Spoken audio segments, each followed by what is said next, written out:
یه چیزی در حدود 1000 نفر تماشاگر در حال حاضر در ورزشگاه فولادچره که البته رفته بر تعداد اونها اضافه میشه و از همین لحظه هم با سوت آقای سعید مظفری زاده 45 دقیقه نیمه اول این مسابقه آغاز میشه. دیگر تیم اصفهانی یعنی ذوباهن موفق شد گسترش فولاد رو شکست بده و حالا در حال سپاهان هم مثل تیم‌های بزرگ دیگه که از رقابت‌های جام حذفی کنار رفتن یکی دیگه از اون تیم‌هاست.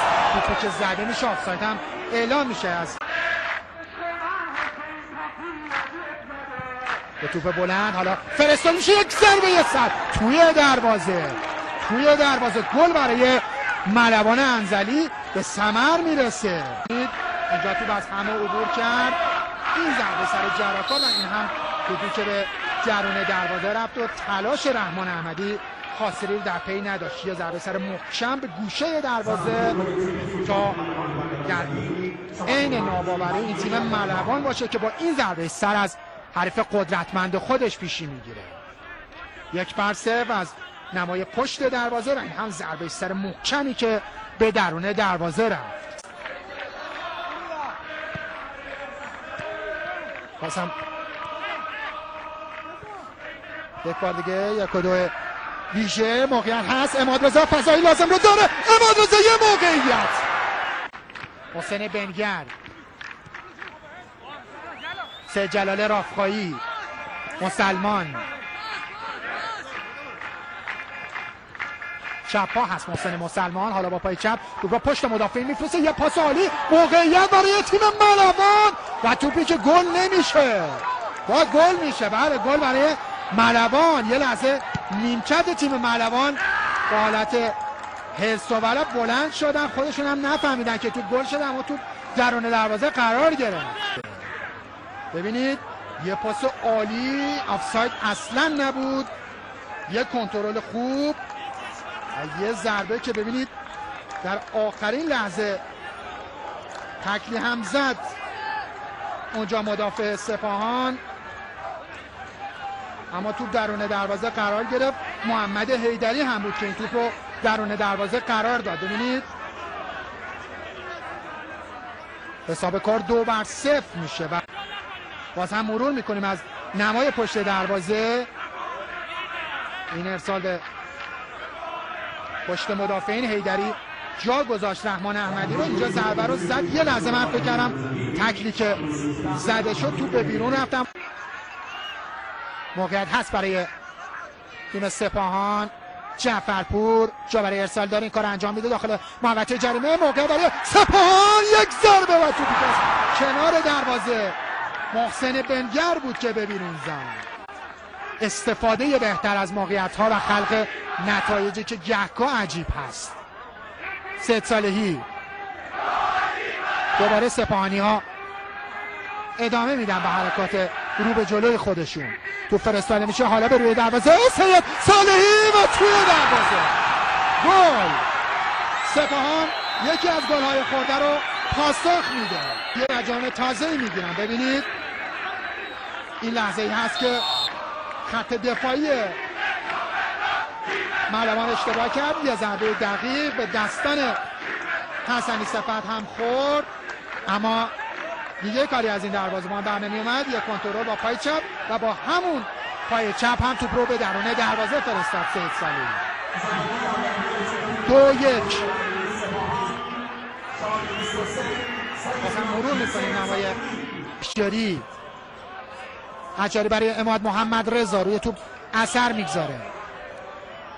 سالارزاده 1-2 موفق. اماد رضا ضربه سر رو میزنه که جعفرپور، خود جعفرپور به عرض میزنه به دنبال بازیکن از کریمیان. اماد رضا دوباره 1-2 موفق. جعفرپور حالا موقع داره نوید که ضربه رو میزنه و توپی که به بیرون میره. مسابقه تو به این سمت میاد. یه فرصت خوبه دیگه، هنوز موقعیت هست. ببینیم چه کار خواهند کرد. یک ضربه دیدنی و توپی که از کنار دروازه عبور کرد. داده شوت‌های دو تیم بوده در این مسابقه. همه چیز بازیکنی که بیش از هر چیز به خاطر اخلاقش زبان زد هست. موقعیت از کریمیان، حالا اونجا یه ضربه میتونه کارو تمام بکنه. تو فرستاده میشه به تیر یک ضربه سر. یک اشتباه عمادرضا، موقعیت برای تیم سپاهان. چه توپی رو گرفت حسنی صفت. ببینید اینجا چه اشتباهی انجام شد در خط دفاعی. عمادرضا میتونست پاسم بده اما میخواست خودش دروازه رو باز بکنه. باز هم برگشت توپ. تا دقایقی دیگر و ثانیه های دیگر حسین پاپی هم به بازی خواهد اومد. اون میتونه موفق باشه در توی دروازه. گل مهدی کریمیان با یک ضربه زیبا و دیدنی در 76 دقیقه این مسابقه حساب کار رو 2-2 میکنه. از کردن سپاهان تیمی نیست که خیلی راحت در این مسابقه شکست بخوره. ببینید کریمیان یه ضربه دیدنی از او و کاری دیگه از دست حسنی صفت بر نمیاد. تنها این ضربه است که دیگه مدافعین ملوان رو میتونست دچار اشتباه بکنه.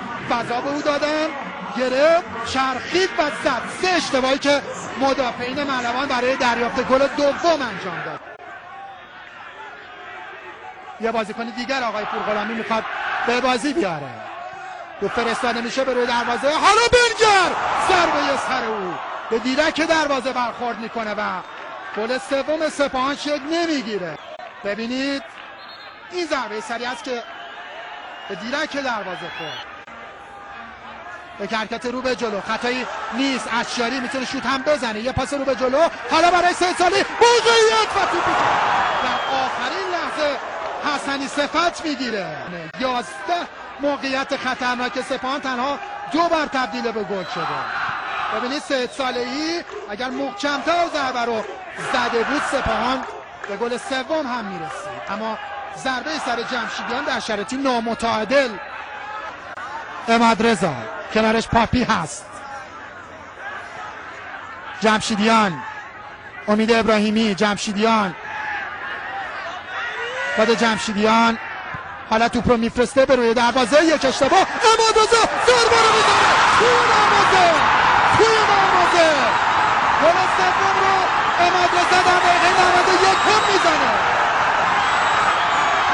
سر از پا نمیشناسن هواداران سپاهان و مالوانی ها، انگار که در دقیقه 120 وقتهای اضافه گل خوردن. اگر همکارانم بازیکنان ملوان رو نشان بدن که چجور روی زمین افتادن خیلی جالب است. چه حسرتی میخوره پورغلامی. ببینید دقیقه 91 ملوانی که 2-0 پیش افتاده بود حالا بازی رو 3-2 باخته و اون زیبایی های فوتبال هست. ببینید یک اشتباه و همین اشتباه آب سردی بر پیکر تیم ملوان میریزه. اشتباه خیلی راحتی رو انجام داد اونجا علی جراحکار و سپاهان به گل سوم رسید. عرض کردم این نتیجه قابل تغییر هست و سپاهان تیمی نیست که خیلی راحت بیاد و شکست بخوره. عمادرضا گل سوم رو به زیبایی میزنه. انتقادات از او بیشتر خواهد شد، هرچند که عرض کردم ملوان انصافا بازی بدی نکرد. حالا عمادرضا موقع برای گل چهارم، اونور سید صالحی هست، حالا گل چهارم رو خواهیم دید یا نه؟ و چه اشتباهی تو بلند فرستاده میشه به روی دروازه. ضربه سر و سوت پایان این مسابقه به صدا در میاد. سپاهان موفق میشه در یک بازی هجومی و خوب به خصوص نیمه دوم 3-2 تیم ملوان رو شکست بده.